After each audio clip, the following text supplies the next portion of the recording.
Dans le quartier des Moulins-Lio, après la démolition des bâtiments F, G et H, la rénovation des autres tours et l'implantation de la maison des habitants, le quartier opère une véritable métamorphose. 34 maisons et 6 appartements devraient bientôt sortir de terre, des logements sociaux à destination des primo-accédants. Pour moi, c'est du logement solidaire. Je veux dire, quel habitant ou quel fontenaisien ou fontenaisienne peut-être aurait commencé sa vie par un logement social. Parce qu'évidemment, être dans un logement social, c'est aussi parfois en sortir, mais aussi s'y permettre à des jeunes familles voilà, qui ont des revenus modestes, quand on commence avec des revenus modestes, et donc de pouvoir acquérir un logement avec une possibilité d'accession, et puis un jour, ma foi, peut-être le revendre et puis être propriétaire voilà, d'une autre maison. Depuis quelques années, l'immobilier traverse une crise, en cause entre autres les taux d'intérêt qui n'ont cessé d'augmenter.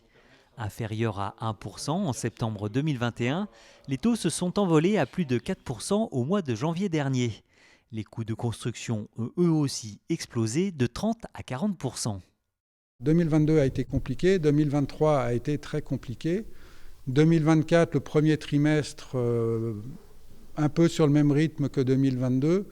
Mais là, voilà, on ressent une baisse des taux, il y a une petite confiance qui commence à revenir et on estime que lancer commercialement le programme aujourd'hui, on est dans la bonne mouvance. S'inscrivant dans le cadre du NPNRU, ce programme baptisé Terre d'Orchidées vise à faciliter la mixité sociale et la requalification de ce quartier.